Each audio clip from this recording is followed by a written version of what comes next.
Medical Rajanna ಅವರು, ಅಂಕನಳ್ಳಿ ತಿಮ್ಮಪ್ಪ ಅವರು ಮತ್ತು ಮಹೇಶ್ ಅವರು ಸೇರ್ಕೊಂಡು ಒಂದು ಪ್ರೆಸ್ ಮೀಟ್ ಮಾಡಿದ್ದಾರೆ.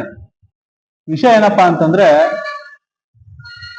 ನಾವು ಕೇಳಿರೋದು ಗೌರ್ಮೆಂಟ್ ಜಾಗನ ಅಕ್ವೈರ್ ಮಾಡ್ಕೊಂಡಿರೋದ್ರ ಬಗ್ಗೆ ಮತ್ತು ದೇವಸ್ಥಾನ ಅಕ್ವೈರ್ ಮಾಡ್ಕೊಂಡಿರೋ ಬಗ್ಗೆ ಕೇಳಿದೀವಿ. ನೀವು ನಮ್ಮ ವೈಯಕ್ತಿಕ ವಿಚಾರಗಳನ್ನ ಮಾತಾಡ್ತೀರಿ. ನೀವು ನನ್ನ ವೈವಾಹಿಕ ಜೀವನದ ಬಗ್ಗೆ ಮಾತಾಡಕ್ಕೆ ನಿಮ್ಗೆ ಯೋಗ್ಯತೆ ಇದೆಯಾ? ಮೊದಲನೇದಾಗಿ ಕೃಷಿ ಪತ್ತಿನ ಸಹಕಾರ ಸಂಘದ ಅಧ್ಯಕ್ಷರಾದ ಮಹೇಶ್ ಅವರು ಹೇಳ್ತಾರೆ, ದೇವಸ್ಥಾನಕ್ಕೆ ಧೂಳು ಬರ್ತದೆ ಅಂತ ಹೇಳಿ 4 ಅಡಿ ಇದ್ದಿದ್ದ ಕಾಂಪೌಂಡ್ 8 ಅಡಿ ಕಟ್ಟಿದೀವಿ ಅಂತ ಹೇಳ್ತೀರಿ. ಆಮೇಲೆ ಏನ್ ಹೇಳ್ತೀರಿ, ನಿಮ್ಗೆ ಇದ್ರ ಮಾತಾಡೋದ್ರ ಬಗ್ಗೆ ಯೋಗ್ಯತೆ ಇಲ್ಲ, ನೀವು ಮಾತಾಡಬಾರ್ದಿದ್ನ ಅಂತ ಹೇಳ್ತೀರಿ. ಯಾಕೆ? 15 ವರ್ಷದಲ್ಲಿ ಯಾರು ಮಾತಾಡಿರ್ಲಿಲ್ಲ. ನೀವು ತಗೊಂಡಾಗಿಂದ 12 ವರ್ಷದಿಂದ ದೇವಸ್ಥಾನಕ್ಕೆ ಗೋಡೆ ಹಾಕೊಂಡಿದ್ದೀರಿ. ಅದ್ರ ಫೋಟೋ ಇಲ್ಲೇ ಇದಾವೆ, ಪ್ರಶ್ನರ್ಗೂ ಕೊಟ್ಟಿದ್ದೀವಿ. ಗೋಡೆ ಎತ್ಕೊಂಡು ಅದಕ್ಕೆ ನೀರ್ನು ಸಹ ದೇವಸ್ಥಾನದೊಳಗೆ ಬಿಟ್ಟಿದ್ದೀರಿ. ನೀವು ಸಾಮಿಲ್ಗೆ ಹೋಗೋ ನೀರ್ನ ದೇವಸ್ಥಾನದೊಳಗೆ ಬಿಟ್ಟಿದ್ದೀರಿ. ನೀವು ನೋಡಿ, ಇಲ್ಲಿ ಪೈಪ್ ಲೈನ್ ಆಗಿದೆ ದೇವಸ್ಥಾನದೊಳಗಡೆ, ಪೂರ್ತಿ ಗೋಡೆ ಹಾಕೊಂಡು ಶೀಟ್ ಹಾಕೊಂಡಿದ್ದೀರಿ. ನೀವು ಒಬ್ಬ ಗಾರೆಯ ಸಂಘದ ಸೆಕ್ರೆಟರಿ ಬೇರೆ ಆಗಿದ್ರಿ. ನೀವು ಕಂಡೋ ಮನೆ ಕಾಂಪೌಂಡ್ ಮೇಲೆ, ನೀವು ದೇವಸ್ಥಾನ ಕಾಂಪೌಂಡ್ ಮೇಲೆ ನೀವು 2 ಕೇಳೋದ್ರಿಂದ ಅಂತ ಹೇಳ್ಬಿಟ್ಟು ನೀರೋದ್ರೂ ಸಹ ಕಾಂಪೌಂಡ್ ಒಳಗೆ ಐತೆ. 2 ಅಡಿ ದೇವಸ್ಥಾನ ಕಾಂಪೌಂಡ್ ಅಲ್ಲೇ 2 ಅಡಿ ಶೀಟ್ ತಂದಿದ್ದೀರಿ. ಮುಂದಕ್ಕೆ ನೋಡಿದ್ರೆ ಗೊತ್ತಾಗುತ್ತೆ. ತಿಳುವಳಿಕೆ ಇಟ್ಕೊಂಡು ಮಾತಾಡ್ಬೇಕು ನೀವೆಲ್ಲ. ಇರ್ಲಿ. ಎರಡನೇದು, ಮೆಡಿಕಲ್ ರಾಜಣ್ಣ ಅವ್ರು ಹೇಳ್ತಾರೆ, ಕಿಡಿಗೇಡಿಗಳು ನಿಮ್ಮ ಮೇಲೆ ಅವತ್ತೇ ರೌಡಿ ಶೀಟ್ರು ಮಾಡಿಸ್ಬೇಕಾಯ್ತು ಅಂತ ಹೇಳ್ತಾರೆ. ಸ್ವಾಮಿ, ಅಪ್ಪ ಮಕ್ಕಳ ಜಗಳ ಮಾಡಿದ್ರೆ ರೌಡಿ ಶೀಟ್ರು ಮಾಡಿಸ್ಬೇಕು ನೀವ್ ಹೇಳ್ತೀರಾ? ಕಾಮನ್ ಸೆನ್ಸ್ ಐತೇನ್ರಿ ನಿಮ್ಗೆ? ನಮ್ ತಂದೆ ವಯಸ್ಸು, ನಮ್ ತಂದೆ ಬಂದ್ಬಿಟ್ರು, ನಮ್ ಜೀವನ ಹಾಳಾಗ್ಬಿಟ್ಟಿತ್ತು ಅಂತಾರೆ. ನಾವೇನ್ IAS ಇರ್ತಾ ಇದ್ನಾ? ಓದಿದ್ರೆ 2nd PUC. ಏನೋ ಅನಿರೀಕ್ಷಿತವಾಗಿ ಜಮೀನಲ್ಲಿ ಅಣ್ಣ ತಂದಿರೋ ಅಪ್ಪ ಮಕ್ಳು ಯಾರು ಹೊಡೆದಾಡಿಲ್ಕಂದ್ರಿ ರೌಡಿ ಶೀಟ್ರು ಮಾಡ್ಬೇಕು ಅಂತ ಹೇಳ್ತೀರಿ. ಎಷ್ಟು ಮೂರ್ತನ ಅಂತ ನಂಗೆ ಗೊತ್ತಾಯ್ತಿಲ್ಲ. ನನ್ ಮೇಲೆ ಆ ಕೆರೆ ಕೇಸ ಗಲಾಟೆ ಆಗ್ಬಿಟ್ಟು ನೀವು ಪೊಲೀಸ್ನವ್ರು ಎಲ್ಲೂ ನ್ಯಾಯ ಕೊಡ್ತಾ ಇಲ್ಲ, ಎಲ್ಲ ಕೌಂಟರ್ ಕೇಸ್ ಆಗ್ತಾ ಇದೆ ಅಂತ ಹೇಳ್ತೀರಿ. ನೀವು ಕೌಂಟರ್ ಕೇಸ್ ಮಾಡ್ತಿರೋ ನೀವು. ಕೆರೆ ಮಾಡ್ಕೊಂಡು ಸೊಸೈಟಿಗೆ ನೀರ್ ಹಿಡಿಯಕ್ ಹೋಗ್ಬೇಕಾರೆ ನಿಮ್ಮಂತ ಗುಂಡಗಳನ್ನ 4 ಜನ ಕಳಿಸಿ 6 ಜನನ ನಮ್ಮ ಮೇಲೆ ಗಲಾಟೆ ಮಾಡಿಸಿ 5 ಗಂಟೆ FIR ಆಯ್ತು. ನಮ್ದು ಕಾಪಿಯಲ್ಲಿದೆ. 1 ಗಂಟೆ ರಾತ್ರಿ, ಮಧ್ಯರಾತ್ರಿ 1 ಗಂಟೆಲಿ ಪ್ರೆಸರ್ ಹಾಕಿ ಮೇಡಮ್ಗೆ FIR ಮಾಡ್ಸಿರಿ ನನ್ನ ಮೇಲೆ. ಯಾರೋ ಇನ್ನೊಬ್ಬಂಗೆ ನಾನು ಮಳೆ ಹೊಡಿತಿದ್ದೆ, ಅವನ್ಗೆ ಬಂದು ಹೊರಬಿಟ್ಟೆ ನೀನು ಅಂತ ಹೇಳ್ತೀರಿ. ಮಳ್ಳೊಳಗೆ ಬದುಕುವಂತ ಜೀವನ ನನ್ಗೆ ಬೇಕಾಗಿಲ್ಲ. ಅಂತ ವಂಶದಲ್ಲಿ ಹುಟ್ಟಿಲ್ಲ ನಾನು. ನಿಮ್ಮಂಗೆ ಮಳ್ಳೊಡಿಬೇಕಾದ್ರೆ ಕುದ್ದೋಗಿದ್ದೀರಾ. 2013 ಇಸ್ವಿಲಿ ಬಳ್ಳೂರ್ ಕಟ್ಟೆ ಮಳೆ ಮಾಡ್ಕೋಬೇಕಾರೆ ರಾಜಣ್ಣವ್ರೆ ಎಲ್ಲಿ ಕರ್ಕೊಂಡೋಗಿದ್ರಿ? ಊರ ಯಜಮಾನ್ರನ್ನ ಹೇಳ. ಮಾತಾಡಕ್ ಬರ್ತದೆ ಅಂತ ಮಾತಾಡಿದ್ರೆ ಚೆನ್ನಾಗಿರಲ್ಲ. ಹೇಳ್ತೀರಿ ನೀವು, ನಾವು ಸಕಲ ಸೌಜನ್ಯರು ಅಂತ ಹೇಳ್ತೀರಿ. ನೀವ್ ಇನ್ನೊಂದ್ ಮಾತು ಹೇಳ್ತೀರಿ ನಮ್ಗೆ, ಹುಷಾರ್, ಇನ್ನೊಂದ್ಸಲಿ ಬಂದ್ರೆ, ಇನ್ನೊಂದ್ಸಲಿ ನಮ್ ಬಗ್ಗೆ ಮಾತಾಡಿದ್ರೆ ನಿಮ್ಮಲ್ಲಿ ಏನ್ ಮಾಡ್ತೀವಿ ನೋಡಿ ಅಂತ, ಏನ್ ತೀರ್ಮಾನ ತಗೋತೀರಿ ಅಂತ ನೋಡ್ತೀರಿ. ಏನ್ರಿ ಕ್ರಮ ತಗೋತೀರಿ ನೀವು? ಎಲ್ಲಾ ಮೈನಾರಿಟಿ ಸಮಾಜನ ಎದುರಿಸ್ಕೊಂಡೆ ಬದುಕ್ತಾ ಇದೀರಿ ನೀವು. ಹಿಂಗೆ ಏನ್ ಮಾಡ್ತೀನಿ ನೋಡು, ಮುಂದೆ ಏನಾಗುತ್ತೆ ನೋಡು, ನೀನ್ ಒಬ್ಬನೇ ಮಗ ಇರೋದು ಅಂತ. ಇದೇ ಎಲೆಕ್ಷನ್ ಅಲ್ಲಿ ನಿಮ್ ಮನೆ ತಾವ್ ನೀರ್ ತೊಳಕ್ ಬಂದಿನಲ್ರಿ ನಾನು. ನೀವು ಲಾಲು ಸಾಬ್ರು ಇಬ್ರು ತೆರದ್ಬಿಟ್ಟು ಏನಂದ್ರಿ ನಮ್ಗೆ, ನೀನ್ ಒಬ್ಬನೇ ಮಗ ಇರೋದು, ನನ್ನ ಸ್ನೇಹಿತನ ಮಗ ಅಂತ ಹೇಳ್ತಾ ಇದ್ದೀನಿ. ಏನಾದ್ರು ಹೆಚ್ಚು ಕಮ್ಮಿ ಮಾಡ್ಬಿಡ್ತಾರೆ ಕಣಪ್ಪ, ಓಡಾಡ್ಬಿಡ ಕಣೋ, ನಿನ್ ಒಳ್ಳೆ ಕೇಳ್ತಾ ಇದ್ದೀನಿ ಅಂತ ಹೇಳ್ತೀರಿ. ಕರಿತೀರಿ ಪಾರ್ಟಿಗೆ, ನಾವ್ ಬರಲ್ಲ, ನಿಮ್ಮ ಹತ್ರ ಬೆಲೆ ಇಲ್ಲ ಅಂತ ಹೇಳ್ತೀವಿ. ಅದಕ್ಕೆ ಹಂಗಂತ ಹೇಳ್ತೀರಿ ನೀವು. ಹುಷಾರಾಗಿ ಇರೋದ್ ಗೊತ್ತು. ನೀವು ಧಮ್ಕಿ ಹಾಕೋದು ಇದೆಲ್ಲ ಬಿಡಿ. ನಮ್ ತಂದೆ ಸ್ನೇಹಿತರು ಅಂತ ಅರ್ಧ ಹೇಳಿದ್ದೀನಿ, ಇನ್ನು ಹೇಳ್ಬೇಕು ಅಂದ್ರೆ ಬೇಕಾದಷ್ಟು ಇದ್ದೇನೆ ನಿಮ್ಮವ. ನಾನೆಲ್ಲಿ ಇಸ್ಪೀಟ್ ಹಾಕ್ಸಿ ಇನ್ನೊಂದ್ ಮಾಡಿ ನಿಮ್ಮ ಗುರುಗಳು ಅಂತ ಕರೀತಾರೆ. ಯಾವ ಗುರುಗಳು ಅಂತ ಹೇಳ ಬ್ಯಾಡಿ. ಗೌರವ ಐತೆ, ಗೌರವ ಉಳಿಸ್ಕೊಳ್ಳಿ. ಅದು ಬಿಟ್ಟು ಬೇರೆದ್ ಮಾತಾಡಕ್ ಹೋದ್ರೆ ನಮಗೂ ಬರುತ್ತೆ ಮಾತಾಡಕ್ಕೆ. ಮಾತಾಡ್ತೀವಿ. ಮಿಸ್ಟರ್ ತಿಮ್ಮಪ್ಪ, ನಿಮ್ದು ನಿಮ್ಗೆ ನನ್ನ ವೈವಾಹಿಕ ಜೀವನದ ಬಗ್ಗೆ ಮಾತಾಡೋ ಯೋಗ್ಯತೆ ಏನ್ರಿ ಐತೆ? ಮೂರ್ಖ ಅಂತ ಕರಿತೀರಿ. ಯಾರ್ ಮೂರ್ಖ ಅಂತ ತಿಳಿಸ್ಕೊಡ್ತೀನಿ. ಜನ ತೀರ್ಮಾನ ಮಾಡ್ಲಿ, ಮೂರ್ಖ ನಾನ ನೀನ ಅಂತ ತೀರ್ಮಾನ ಮಾಡ್ಲಿ ಇವತ್ತು ಜನ. ನನ್ನ ಅಪೋನೆಂಟ್ ಕೇಸ್ ತಗೊಂಡ ಲಾಯರ್ ನೀನು ಪಬ್ಲಿಕ್ ಅಲ್ಲಿ ಬಂದು ಒಂದು ಪ್ರೆಸ್ ಮೀಡಿಯಾದಲ್ಲಿ ನನ್ನ ವೈವಾಹಿಕ ಜೀವನದ ಬಗ್ಗೆ ಮಾತಾಡ್ತೀಯ ನೀನು? ಮಾತಾಡ್ಬೋದಾ? ನೀನೊಬ್ಬ ವಕೀಲನಾ? ಆ ಕಾನೂನು ಚೌಕಟ್ಟನ್ನ ಮೀರಿ ನನ್ನ ಬಗ್ಗೆ ಇಲ್ಲ ಸಲ್ಲದನ್ನು ಹೇಳ್ತಾ ಇದ್ಯಾ. ನನ್ನ ಒಕ್ಲಿಗರ ಹುಡುಗಿ ನಮ್ಮ ಹುಡುಗಿ ಅನ್ಯಾಯ ಮಾಡ್ಬಿಟ್ಟೆ ಅಂತ ಕೇಳ್ತೀಯ. ಅವಳು ಒಕ್ಲಿಗರ? ನಾನು ಅವಳು ಮೋಸ ಮಾಡಿದ್ದಲ್ಲಪ್ಪ, ಅವರು ನಮಗ್ ಮೋಸ ಮಾಡಿದ್ದು. ನಾನು ಒಕ್ಲಿಗರು ಅಂತ ಹೇಳಿ ಮದುವೆ ಆಗಿದ್ದು. ಅವ್ರ ಕ್ಯಾಸ್ಟ್ ಸರ್ಟಿಫಿಕೇಟ್ ತೆಗೆದು ನೋಡ್ಸಿದ್ಯೇನಪ್ಪ. ನನ್ನ ಜೀವನದಲ್ಲಿ ಹುಟ್ಟಿದ್ದು ಶೆಟ್ರು ಮನೆ, ಬೆಳೆದಿದ್ದು ಆಡಿದ್ದು. ಇವತ್ತು ನಾನೇನಾದ್ರು ರಾಜಕೀಯ ಜೀವನದಲ್ಲಿ ಇವತ್ತು ನಾನೇನಾದ್ರು ಗೆದ್ದಿದ್ದೀನಿ, ತಾಲೂಕ್ ಪಂಚಾಯತಿ ಅಧ್ಯಕ್ಷ ಆಗಿದ್ದೀನಿ ಅಂದ್ರೆ ಈ ನಮ್ಮ ಸಾಲಿಗ್ರಾಮದ ವಕೀಲ ಜನಾಂಗ ಯಥೇಚ್ಛವಾಗಿ ಓಟ್ ಹಾಕಿದ್ದಾರೆ ನನ್ಗೆ. ಅವ್ರ ಋಣನ ತೀರ್ಸಕ್ ಆಗಲ್ಲ ಅಂತೇಳಿ ಇವತ್ತಿರೋದು ಸಹ ನಾನು ವಕೀಲರ ಜೊತೆನೆ. ನಾನು ಎಲೆಕ್ಷನ್ ಅಲ್ಲೇ ಗೊತ್ತಾಗಿದ್ದು ಶೆಟ್ರು ಹುಡ್ಗಾವನು ಅಂತ. ಎಷ್ಟೋ ಜನ ಗೊತ್ತೇ ಇರ್ಲಿಲ್ಲ, ನಾನೆಲ್ಲ ವಕೀಲರು ಅಂತಾನೆ ತಿಳ್ಕೊಂಡಿದ್ದು. ನಾವಿವತ್ತು ಅಣ್ತಂದಿರ್ತಾರ ಇದೀವಿ. ಆಯ್ತಾ? ನೀನು ಇಲ್ದಿರದೆಲ್ಲ ಹೇಳಿ ನಿನ್ ಮಾತು ಕೇಳ್ಕೊಂಡು ಏನೋ ಇದಾಗಲ್ಲ. ಆಮೇಲೆ ಇನ್ನೊಂದು ಹೇಳ್ತೀಯ, ನಿನ್ನ ನಡವಳಿಕೆ ಸರಿ ಇಲ್ಲ, ಅದಕ್ಕೋಸ್ಕರ ನಿಂಗೆ ನಾವು ಟಿಕೆಟ್ ಕೊಡ್ಲಿಲ್ಲ ಅಂತೀಯ. ನಡವಳಿಕೆ ಸರಿ ಇಲ್ಲ ಅಂತ ನೀನ್ ಮುಟ್ಟಾಳ ಮೂರ್ತ ಹೇಳಿದ್ರೆ ಆಗಲ್ಲಪ್ಪ.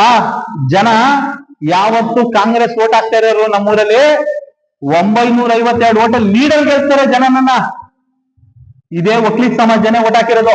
ಇದನ್ನ ಮಾತನ್ನ ಸೌತಲ್ಲಿ ಹೇಳಿದೀನಿ, ಇವತ್ತು ಮೀಡಿಯಾ ಮುಂದೆನೂ ಹೇಳ್ತಾ ಇದ್ದೀನಿ. ನಾವು ಬೆಳೆದಿರೋದು ಹುಟ್ಟಿರೋದು ಎಲ್ಲ ಅವ್ರ ಜೊತೆನೆ. ಹುಟ್ಟಿರೋದು ಮಾತ್ರ ಶೆಟ್ರು ಮನೆ ಅಷ್ಟೇ ಕಣಪ್ಪ. ನೀನು ಜಾತ್ಯತೀತಕ್ಕೆ ಉಳಿಯನ್ ಬೇಡ. ಜಾತಿ ಜಾತಿ ಜಾತಿ ಜಾತಿಲಿ ಏನಿಲ್ಲ ಕಣಯ್ಯ. ಮನುಷ್ಯತ್ವ ಮನುಷ್ಯನಾಗಿರ್ಬೇಕು ಅಷ್ಟೇ. ನೀನು ಇನ್ನೊಂದು ಮಾತು ಹೇಳ್ತೀಯ ನನ್ಗೆ,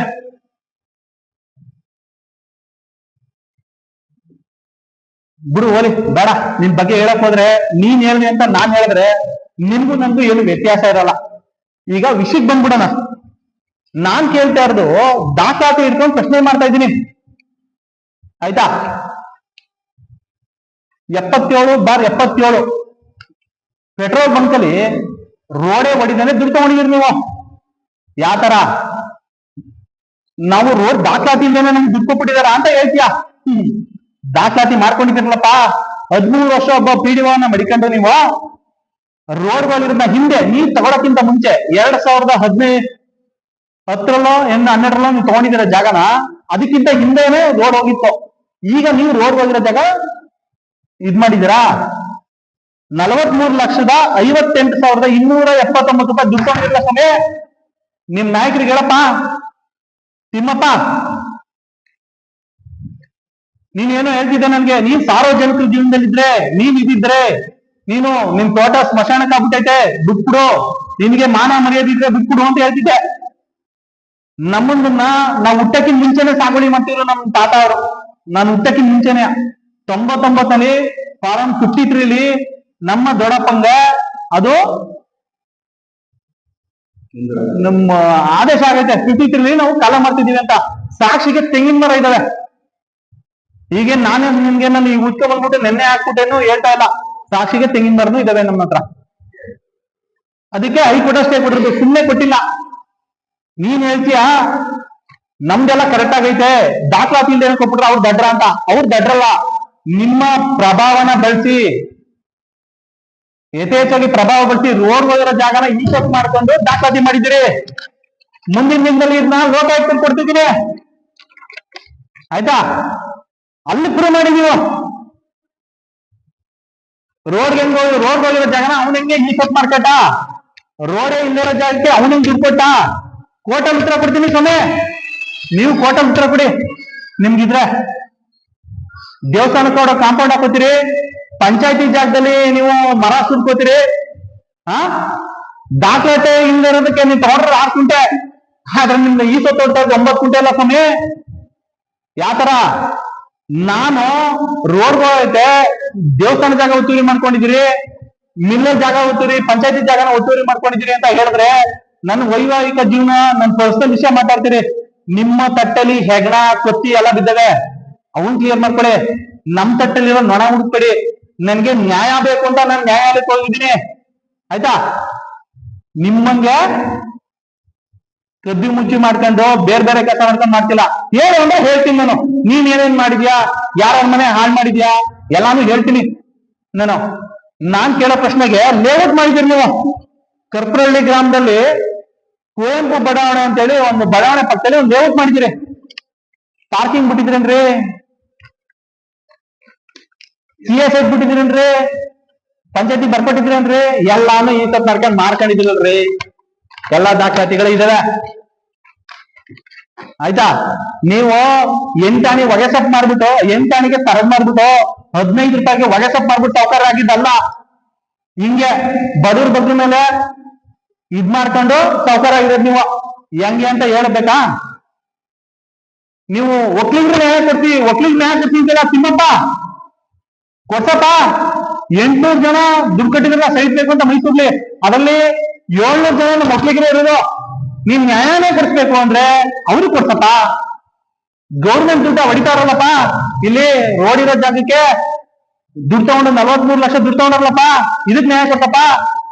ದೇವಸ್ಥಾನದ ಗೋಡೆ ಮೇಲೆ ಪೈಪ್ ಲೈನ್ ಹಾಕೊಂಡು ಶೀಟ್ ಹಾಕೊಂಡು ಶೀಟ್ ಮುಂದಕ್ಕೆ ಕುತ್ಕೊಂಡಿದ್ರಲ್ಲ, ಅದಕ್ ನ್ಯಾಯ ಕೊಟ್ಟಪ್ಪ.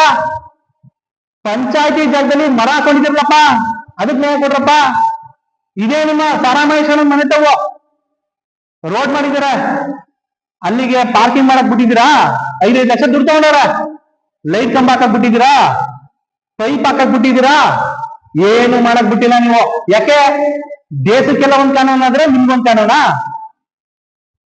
ನೀವ್ ಹೇಳ್ತೀರಿ ನಂದೀಶಣ್ಣ ಅವ್ರೆ, ನನ್ಗೆ ಸೂಕ್ತವಾಗಿ ಬೆಲೆ ಕೊಟ್ರೆ ನಾನ್ ಜಾಗ ಕೊಡಕ್ ರೆಡಿ ಇದ್ದೀನಿ ಅಂತ.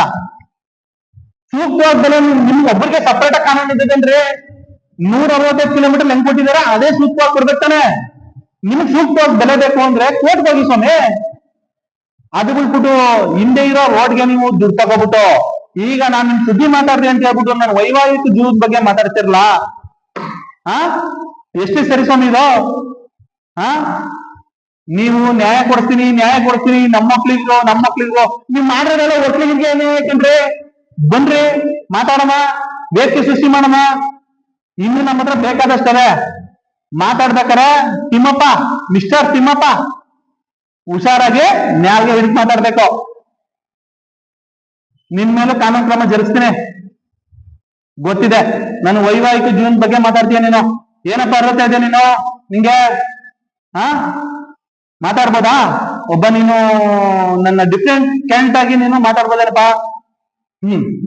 ಅದೇನೋ ಎಂತ ಗೊತ್ತಿಲ್ಲ. ನೀನ್ ಒಬ್ರು ಮನೆ ಬಿಟ್ಟಿದ್ಯಾ? ಹೊಸಳ್ಳಿ ವೆಂಕಟೇಶಣ್ಣ ನಾನ್ ನಿನ್ ಮಗ ಕಾಣೋಣ, ನಾನೇ ಹಿರಿ ಮಗ ಕಾಣ ಅಂತಿದ್ದೆ. ಅವನ್ ಮನೆ ಪುಟ್ಟಿಗೆ ಹಾಳು ಮಾಡ್ಬಿಟ್ಟೆ ನೀನು. ತಿಮ್ಮಪ್ಪ ಆಲಿಯಾಸ್ ತಿಮ್ಮ.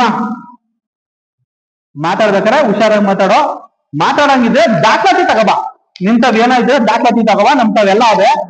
ನೀನ್ ಹಿಂಗೆ ಮಾಡಿದ್ರೆ ಕೋರ್ಟ್ಗೆ ಹಾಕ್ತೀನಿ, ತೋರಿಸ್ತೀನಿ ಅಲ್ಲಯ್ಯ, ನಾ ಸರಿಯಾ ನೀನ್ ಸರಿಯಾ ಅಂತ ಗೊತ್ತಾಗ್ತದೆ. ಇಷ್ಟ ಹೇಳಕ್ಕೆ ನಾನು ಇಷ್ಟಪಡ್ತೀನಿ. ಮೆಡಿಕಲ್ ರಾಜಣ್ಣ ಅವ್ರೆ, ಹುಷಾರಾಗಿರಿ, ಅಲ್ಲಿರಿ ಇಲ್ಲಿರಿ ಅಂತ ಬಿಡಿ ಧಮಕಿ ಹಾಕದಲ್ಲ. ನಮ್ಗೆ ನೀವ್ ಹೇಳ್ತಿರ್ಲ ಈಗ ರಾವಣ ರಾಜ್ಯ ಆಗೈತೆ, ನಾವಿದ್ದಾಗ ರಾಮ ರಾಜ್ಯ ಆಗಿತ್ತು ಅಂತ. ರಾಮ ರಾಜ್ಯ ಆಗಿಲ್ಲ ಕಣ್ರಿ, ನೀವಿದ್ದಾಗ ರಾವಣ ರಾಜ್ಯ ಆಗಿತ್ತು.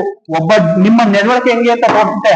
ಹೆಂಗೆ ಒಬ್ಬ ವಲಯ ಅಧಿಕಾರಿನ ಚೇಲ ಅಂತ ಕರಿತೀರಿ, ಒಬ್ಬ ಮಾಜಿ ತಾಲೂಕ್ ಪಂಚಾಯತಿ ಅಧ್ಯಕ್ಷನ ಚೇಲ ಅಂತ ಕರಿತೀರಿ ನೀವು, ಒಬ್ಬ ಮಾಜಿ ತಾಲೂಕ್ ಪಂಚಾಯತಿ ಅಧ್ಯಕ್ಷನ ಬ್ಲಾಕ್ ಟೌನ್ ಅಧ್ಯಕ್ಷನ ನೀವು ಹುಷಾರಾಗಿರಿ ಅಂತ ಹೇಳ್ತೀರಿ.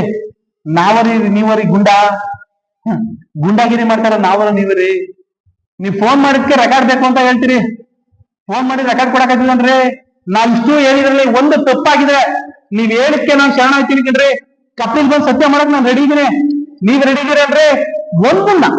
ಒಂದೇ ಒಂದನ್ನ ನೀವು ಸುಳ್ಳು ಅಂತ ಪ್ರೂವ್ ಮಾಡಿದ್ರೆ ನಾನು ರಾಜಕೀಯ ಜೀವನದಲ್ಲಿ ಇರಲ್ಲ. ನೀನ್ ಹೇಳ್ತಿದ್ದೆ ನೀನು ರಾಜಕೀಯ ಜೀವನದಲ್ಲಿ ಇದೆಯಾ, ನಿಂಗೆ ಮಾನ ಮರ್ಯಾದೆ ಇದ್ರೆ ಎಲ್ಲಾನು ಬಿಡ್ಕೊಡ್ಬೇಕು ನೀನು ಅಂತ ಹೇಳ್ತಿದ್ದೆ. ಈಗ ನಾನು ದಾಖಲಾತಿ ಸಮೇತ ಕೊಡ್ತಾ ಇದ್ದೀನಲ್ಲಪ್ಪ. ಯಾರಿಗೆ ರಾಜಕೀಯ ಜೀವನದಲ್ಲಿ ಇದ್ರೆ ಅದೇನೋ ನೀನ್ ಹೇಳ್ದಾಗ ಅದೆಲ್ಲ ಇದ್ರೆ ಮಾಡ್ಸಪ್ಪ. ಆವಾಗ ನಾನು ರಾಜಕಾರಣ ಬಿಟ್ಬಿಟ್ಟು ಮನೇಲಿ ಇರ್ತೀನಿ ಕಣಪ್ಪ. ಇಲ್ಲ ಅಂದ್ರೆ ನೀನು ಅವೆಲ್ಲಾನು ಬಿಟ್ಬಿಟ್ಟು ಮನೇಲಿರು. ಇಷ್ಟ ಹೇಳಕ್ ಇಷ್ಟಪಡ್ತೀನಿ. ಈಗ ನಾನ್ ಸುಳ್ಳು ಹೇಳಿದ್ರೆ ಟೇಪ್ ಇಟ್ಕೊಂಡ್ ಹೇಳಿದ್ರೆ ಗೊತ್ತಾಗುತ್ತಲ್ಲ ಸರ್, 55 ಅಡಿ ಹೋಗಿರೋದು. ಹೋಗಿದ್ರೆ 12 ಅಡಿ ಅಂತ ಇವರೇ ಬರ್ಕೊಟ್ಟವ್ರೆ. 7 ಅಡಿ ಹೋಗೈತೆ ಅಂತ ಬರ್ಕೊಟ್ಟವ್ರೆ. 12 ಅಡಿ ಪರಿಹಾರ ತಗೊಳ್ಳಿ ಕೋರ್ಟ್ ಹೋಗಿ ಅಂದ್ರೆ ಅದ್ ಹೆಂಗೆ ಸರ್? ಯಾವ ತರ ತಗೊಳ್ಳೋದು ಪರಿಹಾರನ? ಇವ್ರು ಹೋಗೈತೆ ಅಂತ ಬರ್ಕೊಟ್ಟಿರ್ತಾನೆ ಹೋಗೋದು. ಇವ್ರು ಹೋಗೈತೆ ನಾನು 12 ಹೋಗೈತೆ ಅಂತ ಬರ್ಕೊಡ್ಲಿ. ಇವ್ರು ಹೊಡೆದಿಲ್ವಾ? ಇವ್ರು ಪ್ರಾಮಾಣಿಕರಿದ್ದೀರಾ? ನಾನ್ ಸತ್ಯ ಮಾಡಕ್ ರೆಡಿ ಇದೀನಿ. ಇವ್ರು ಸಾರಾನ ಎಷ್ಟು ಕರ್ಕ ಬರ್ಲಿ, ಸತ್ಯ ಮಾಡಿಸ್ಲಿ, ನಾನು ಒಪ್ಕೋತೀನಿ. ಬೇಕಾದ್ರೆ ನಾನು ಹೇಳಿಲ್ಲ ಅಲ್ಲಿವರೆಗೆ ಹೊಡಿ ಅಂತ ಹೇಳಿಲ್ಲ ಅಂತ ಆ ಸತ್ಯ ಮಾಡಕ್ ರೆಡಿ ಇದೀನಿ. ಇವ್ರು ಎಲ್ಲಿ ಕರೆದ್ರು ನಾನು ಬರಕ್ ರೆಡಿ ಇದೀನಿ. ಯಾವತ್ತ ಕರೆದ್ರು ಬರಕ್ ನಾನು ರೆಡಿ ಇದೀನಿ. ಇವರೇ ನಿಂತ್ಕೊಂಡು ನಮ್ಮ ಮಾಜಿ ಶಾಸಕರಾದ ಸನಮೇಶಣ್ಣನವರ ಬಂದು ನಿಂತ್ಕೊಂಡು ಅಲ್ಲಿವರೆಗೆ ಹೊಡಿಬೇಕು ಅಂತ, ಇವಂದು ಅಲ್ಲಿವರೆಗೆ ಹೊಡೀರಿ ಅಂತ ನಿಂತ್ಕೊಂಡು ಅಲ್ಲಿ ಕೈ ತೋರಿಸ್ಕೊಂಡು ಹೊಡೀರಿ ಅಂತ ಹೇಳ್ಬಿಟ್ಟು ಹೋದ್ರು. ಬಂದ್ಬಿಟ್ಟು ರೋಡ್ ಅಗಲ ಮಾಡಿ ಅಂತ ಹೇಳಿಲ್ಲ ಅವರು, ಇರೋದು ಮಾಡಿ ಅಂತ ಹೇಳಿಲ್ಲ, ಅಲ್ಲಿವರೆಗೆ ಹೊಡಿಬೇಕು ಅಂತ ಹೇಳ್ಬಿಟ್ಟೋದ್ರು. ನಾನು ರೋಡ್ ಹೊಡೆದ್ಮೇಲೆ 50 ಅಡಿ ಏನಂತ ಅಷ್ಟು ಹೊಡೆದ್ಮೇಲೆ ಇಲ್ಲ ಅಲ್ಲಿವರೆಗೆ ಹೊಡಿಬೇಕು ಅಂತ ಹೇಳಿ ನಿಂತ್ಕೊಂಡು ಹೊಡ್ಸ್ಬಿಟ್ಟೋದ್ರು. ಅವ್ರಿಗೆ ಸಾಮಾನ್ಯ ಪರಿಜ್ಞಾನ ಇದ್ರೆ ಒಂದ್ ಟೇಪ್ ತಂದು ಅಳಿರಿ. ಇಲ್ಲ ನಾನ್ ಮುಟ್ಟಾಳ ಅಂತ ಒಪ್ಕೋತೀನಿ, ಇಲ್ಲ ಅಂದ್ರೆ ಅವ್ರು ಒಪ್ಕೊಳ್ಳಿ, ಅಷ್ಟೇ ಅಂತ ನಾನು ಹೇಳೋದು. ಈ ವಿಷಯದಲ್ಲಿ ನಾನು ಇನ್ನೇನು ಹೇಳಕ್ಕಾಗಲ್ಲ. ನಮ್ಮ ಮಾಜಿ ಶಾಸಕರ ಬಗ್ಗೆ ನೀವ್ ಹೇಳ್ತೀರಿ, ಅಭಿವೃದ್ಧಿ ಅಧಿಕಾರ ಆಗಿದೆ, ತುಂಬಾ ಕೆಲಸಗಳು ಮಾಡಿದ್ದಾರೆ. 1615 ವರ್ಷದಲ್ಲಿ 1600 ಕೋಟಿ ಕೆಲಸ ಮಾಡಿದೀವಿ ಅಂತ ಹೇಳ್ತೀರಿ ನೀವು. ಎಲ್ಲಿ ಸ್ವಾಮಿ 1600 ಕೋಟಿ ಕೆಲಸ ಆಗಿರೋದು? ನೀವು ಬುಕ್ ಮಾಡ್ತಿದ್ರಲ್ಲ ಸ್ವಾಮಿ, ಆ ಬುಕ್ಕ ತಗೋಬನ್ನಿ, ನಮ್ಮೂರ್ ಅಕ್ಕಪಕ್ಕಕ್ಕೆ ಹೋಗೋಣ. ನೀವು ಬುಕ್ ಮಾಡ್ತಿದ್ರಲ್ಲಿ ಏನಾದ್ರು ಆ ಕೆಲ್ಸಗಳು ಆಗಿದ್ರೆ ನಾವು ಇನ್ನೊಂದ್ಸಲಿ ನಿಮ್ ಸುದ್ದಿ ಮಾತಾಡಲ್ಲ. ಸುಳ್ಳು ಹೇಳ್ಕೊಂಡೆ ಜೀವನ ಮಾಡ್ಕೊಂಡ್ ಬಂದ್ರಿ. ಸುಳ್ಳು. ಅಭಿವೃದ್ಧಿ ಆಗಿರೋದು ಯಾರಾಗಿರೋದು? ಅಭಿವೃದ್ಧಿ ಅಧಿಕಾರ ಆಗಿರೋದು ನಿಮ್ ಮಾಜಿ ಶಾಸಕರ ಮನೆ. ದಾಖಲಾತಿ ಕೊಡಿಯೇನೆ ಕೊಡ್ತೀವಿ, ಫೋಟೋ ಸಮೇತ ಕೊಡ್ತೀವಿ ಸ್ವಾಮಿ.